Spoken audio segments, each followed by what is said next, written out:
AMU के VC professor Tariq Mansoor को UP Vidhan Parishad के सदस्य के रूप में मनोनीत करने के फैसले की बड़ी चर्चा हो रही है। दरअसल भाजपा मुसलमानों के पिछड़े वर्ग में पैठ बनाने और बौद्धिक वर्ग में पार्टी के खिलाफ बनी धारणा तोड़ने की रणनीति पर काम कर रही है, ऐसा माना जा रहा है। इस क्रम में पार्टी पुराने चेहरों से इतर मुसलमानों की नई टीम बना रही है, जिसमें कि बौद्धिक और पिछड़ा वर्ग से जुड़ी शख्सियतों को तरजीह दी जा रही है। पार्टी सूत्रों का कहना है कि लोकसभा चुनाव में मुस्लिम समुदाय के एक वर्ग का वोट हर हाल में हासिल करने की रणनीति बीते साल हैदराबाद में हुई राष्ट्रीय कार्यकारिणी की बैठक में बनी थी। वोट की परवाह किए बिना मुस्लिम, खासकर पसमानदा मुसलमानों से संपर्क साधने के पीएम के आह्वान के बाद इसके लिए रोड मैप तैयार किया गया। बीते ही साल ये संकेत मिले थे कि नई टीम बनाने पर अब काम शुरू होगा। उत्तर प्रदेश में मोहसिन रजा की जगह दानिश अंसारी को मंत्री बनाया गया। बीते साल ही मुख्तार अब्बास नकवी और जफर इस्लाम का राज्यसभा का कार्यकाल नहीं बढ़ाया गया। उसी साल पीएम मोदी सरकार ने गुर्जर और मुसलमान समुदाय के गुलाम नबी खटाना को राज्यसभा में मनोनीत सदस्य बनाया। शहजाद पूनावाला के रूप में एक तेज तर्रार युवा को पार्टी का प्रवक्ता बनाया गया और अब प्रोफेसर मंसूर को विधान परिषद में मनोनीत किया गया। अब आपको बताते हैं कि इन सारे कदमों के पीछे दरअसल रणनीति क्या है। भाजपा के रणनीतिकार मानते हैं कि मुसलमानों में पैठ न बना पाने की बड़ी वजह बौद्धिक वर्ग में बनी पार्टी विरोधी धारणा है और पार्टी इससे पहले पसमानदा और लाभार्थी वर्ग तक योजनाबद्ध तरीके से नहीं पहुंच पाई है। इन्हीं दोनों रुकावटों को दूर करने के लिए पार्टी इन वर्गों को आगे बढ़ा रही है और महत्वपूर्ण चेहरे जो इन वर्ग से आते हैं उन्हें जरूरी जिम्मेदारी दे रही है। इसी क्रम में आरिफ मोहम्मद खान को राज्यपाल बनाने के बाद तारिक मंसूर को विधान परिषद से मनोनीत किया गया। इस समुदाय ने पिछड़े और पसमानदा वर्ग के नए चेहरे को संगठन, सरकार और संसद में जगह दी गई है। अब समझिए कि इस वर्ग में पैठ बनाना भाजपा को जरूरी भी है और मजबूरी भी है। आगामी लोकसभा चुनाव पार्टी के लिए होम ग्राउंड बैटल जैसा है। प्रभाव वाले जो राज्य हैं वहां की ज्यादातर सीटें पार्टी के पास हैं, जबकि इस बार तेलंगाना को छोड़कर विस्तार की कोई गुंजाइश कहीं भी दिखाई नहीं पड़ रही।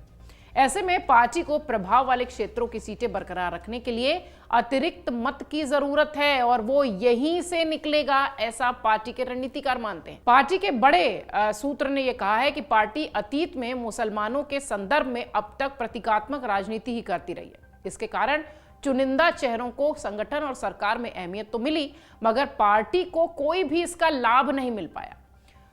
प्रधानमंत्री मोदी इसी परिपाटी को तोड़ना चाहते हैं, खत्म करना चाहते हैं। यही कारण है कि बीते 9 सालों में नजमा हेपतुल्ला, एमजे अकबर की अहमियत जरूर घटी और कई चेहरों को राज्यसभा में दोबारा मौका नहीं मिला था।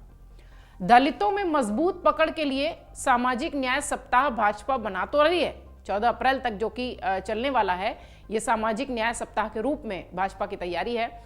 इस क्रम में पार्टी 11 अप्रैल को ज्योतिबा फूले और 14 अप्रैल को अंबेडकर जयंती पर देश भर में कार्यक्रम करने वाली है। स्थापना दिवस पर पीएम नरेंद्र मोदी पार्टी कार्यकर्ताओं को संबोधित भी करने वाले हैं और इस दिन भाजपा अपने सभी कार्यालयों में ध्वजारोहण भी करने वाली है।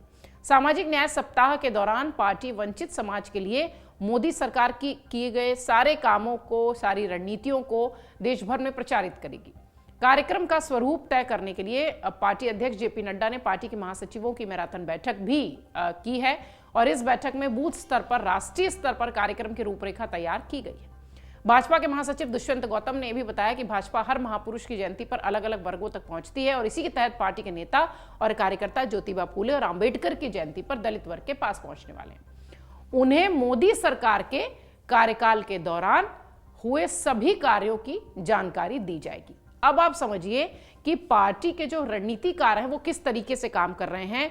हर वर्ग को अपने आप से जोड़ने का प्रयास हो रहा है, वो भी इसलिए क्योंकि अगर ये काम आगे बढ़ेगा तभी इस साल होने वाले राज्यों के चुनाव और अगले साल लोकसभा के जो चुनाव हैं वहां पर सीटों की बढ़ोतरी कहीं पर दिखाई पड़ेगी। अन्यथा जो एक सेट वोट बैंक है वो ही भाजपा के साथ दिखाई पड़ेगा। इसलिए वो वोट बैंक तो है ही, साथ में इसके इतर कैसे और बढ़ाया जाए वोट बैंक, इस पर भाजपा के रणनीतिकार काम कर रहे हैं। और इसी कड़ी में मुस्लिम वर्ग के बड़े चेहरों को, बड़े नेताओं को राज्यसभा से लेकर बड़ी जिम्मेदारियां दी जा रही है, जिससे कि ये जो शिक्षित वर्ग, मुस्लिम वर्ग में जो एक शिक्षित तबका है, वो पूरी तरह से भाजपा की जो रणनीतियां हैं, जो कामकाज है, उससे भली भांति परिचित हो और उनकी नाराजगी दूर हो। अमर उजाला अब आपके टीवी पर भी। अपने स्मार्ट टीवी पर YouTube पर सर्च करें अमर उजाला, चैनल सब्सक्राइब करें और देखें ताजा खबरें, वो भी HD क्वालिटी में।